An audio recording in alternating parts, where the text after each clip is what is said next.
государственную лицензию на его разработку. Используя коррупционность и продажность должностных лиц страны, никто из них не собирался вложить средства для освоения этого месторождения. Все они хотели заработать большие деньги путем перепродажи этого месторождения с одной компании в другую. И это многим удалось.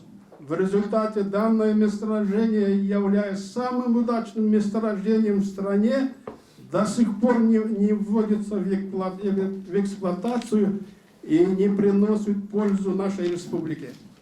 В материалах, розданных вам под названием «Правда о Джируе», ход событий вокруг этого месторождения подробно расписано. Только через 30 лет общественность страны поняла, что наша страна свои месторождения на разработку должна отдавать путем проведения открытого конкурса тендера, притом с участием только профильных и состоятельных компаний. Исходя из этого, Госагентство по геологии и минеральным ресурсам 4 мая 2015 года провело конкурс-тендер на разработку этого месторождения. В положении о проведении тендера они записали, что победитель конкурса за получение права на разработку этого месторождения в виде бонуса в разовом порядке в бюджет страны перечисляет $100 миллионов США. И победитель конкурса в лице российской компании «Восток Геодобыча» в бюджет страны сразу перечислила эти $100 миллионов. Во всем мире разрабатывающие компании с правительством страны заключают соглашение об условиях разработки и месторождения, будь это золотое, нефтегазовое или другое месторождение. И такая практика уже стала всеобщим правилом мира. Несмотря на это, Госагентство по геологии и минеральным ресурсам в положении о проведении конкурса на указанные месторождения специально не записала, что победитель конкурса с правительством страны должен заключать генеральные соглашения об условиях разработки этого месторождения. Из-за отсутствия такого соглашения российская компания считает, что она за $100 миллионов у Кыргызстана купила это месторождение целиком. И ничего из добываемого там золота нашей стране не должна отдавать. Мне придется сказать о том, что наше правительство под влиянием коррумпированных сил закона о недрах, что является главным документом по использованию месторождений полезных ископаемых, за 30 лет переписало 8 раз. Последний вариант этого закона был введен в действие 19 мая 2018 года. И в последнем варианте данного закона наши власти также не предусмотрели подписание такого соглашения с разработчиками недр.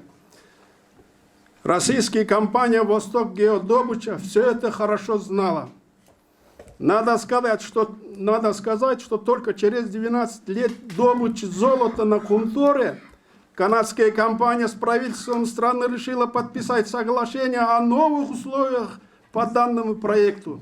Канадская компания это сделала, понимая, что они чудовищным образом грабят нашу страну посредством проекта Хунтор. К тому же это дело стало известно всему миру. Британская компания Norrox Mining в 1993 году, придя на Джируй, содержание золота в тонне руды определила в 6,4 грамма. А теперь руководитель Альянс Алтын, дочерняя компания «Восток Геодобыча», вчера в интернете пишет, что там содержание золота составляет всего лишь 1,7 грамма.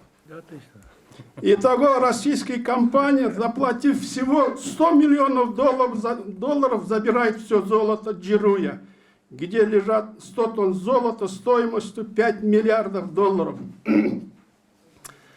Чтобы успокоить возмущенный разум населения Таласской области, Министерство экономики специально придумало фонд Бапуар-Талас.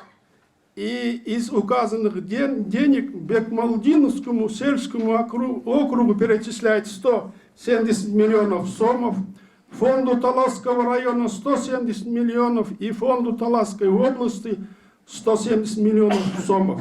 В общей сумме все эти деньги составляют 510 миллионов сомов или всего лишь 7,5 миллионов долларов от 5 миллиардов долларов. Российская компания 100 тонн золота хочет забрать в течение 6 лет. Я хочу еще рассказать про американскую компанию Моррисон Кнутсен, который в 1993 году тогдашним руководителем Кыргыз-Алтына Дастан Сарыгуловым подписала генеральное соглашение по разработке Джеруя. В том соглашении валовый доход совместной компании делится в пропорциях 70/30. Притом 70% принадлежит нашей стране.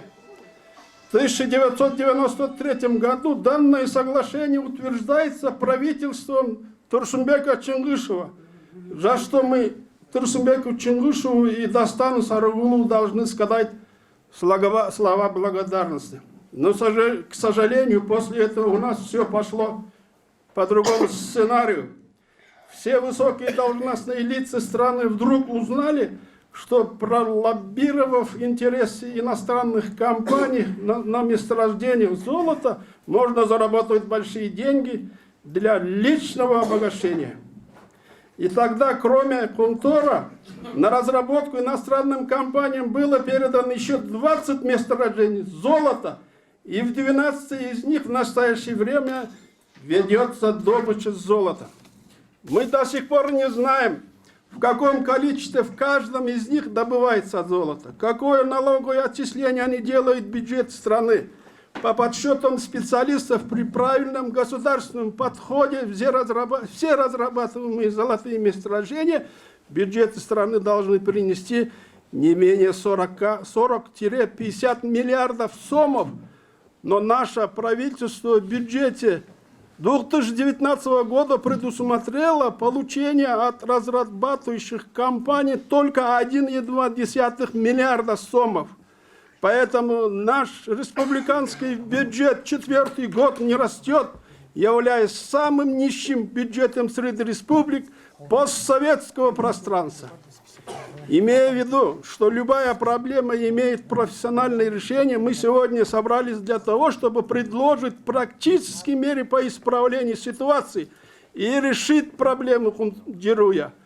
Мы уже поняли, что судьбу Джеруя и других месторождений золота, кроме нас, никто не решит. Без решения проблемы всех месторождений золота в стране никогда не будет спокойствия и согласия. Поэтому хотелось бы, чтобы вы все в своих выступлениях предложили практические меры по исправлению ситуации и попытаться установить государственный порядок в первую очередь на наших золотых месторождениях. У нас в стране уже 17 лет существует закон о соглашениях о разделе продукции. Закон о разделе продукции при недропользовании. Но за это время он у нас ни разу не был использован. Используя закон о разделе продукции, на месторождении Мурунтау американская компания Ньюмонт правительству Узбекистана отдавала 70% золота. А в Туркмении малазийская компания Петронас при разработке газового месторождения Галкыныш, что находится на Каспийском шельфе, правительство этой страны отдавало до 30% очищенного газа. Только у нас установились другие порядки. Они чудовищны и грабительские. Исходя из данной ситуации, мы Генеральную прокуратуру страны должны попросить, чтобы она для расследования коррупционных дел, имеющих место на месторождениях золота, создала специальную оперативную группу следователей и начала уголовное преследование виновных лиц. Особое место в таких расследованиях принадлежит таким месторождениям, как Талдыбулак, Левобережный, Терексай, Солтан-Сары, Махмал, Иштамберди, Божемчах и других. Что касается Джеруя, мы в порядке оказания помощи нашим властям подготовим проект соглашения о новых условиях по разработке этого месторождения, чтобы его подписать с российской компанией и нашим правительством. Российская компания «Восток Геодобыча» такое соглашение должно подписать, если она дальше там хочет работать. Мы данное соглашение сделаем с учетом того, что российская компания уже вложила значительную сумму денег в освоение этого месторождения. Наше правительство проект такого соглашения не может сделать и не предложит его для подписания российской компании. Наше правительство не могло подготовить и предложит канадской компании проект такого соглашения и по проекту КУНТОР. Причину этого явления вы хорошо знаете. Мы должны принимать исчерпывающие меры по исправлению ситуации в данной отрасли. У нас другого выхода нет. Если мы не наведем порядок в этом деле, будущее поколение страны нас никогда не простит. Нам сегодня надо поговорить о главном законодательном документе, о законе о недрах, поскольку он до сих пор не имеет силы прямого действия. И об отсутствии у нас законодательного положения о правилах предоставления права на недропользование в Кыргызской республике и о других.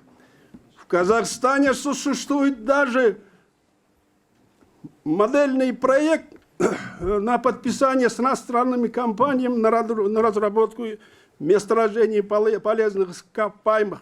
В этом модельном контракте все государственные органы не могут выходить из рамки установленных государственным порядком в использовании месторождений полезных ископаемых. Вот мне, что я хотел вам сказать.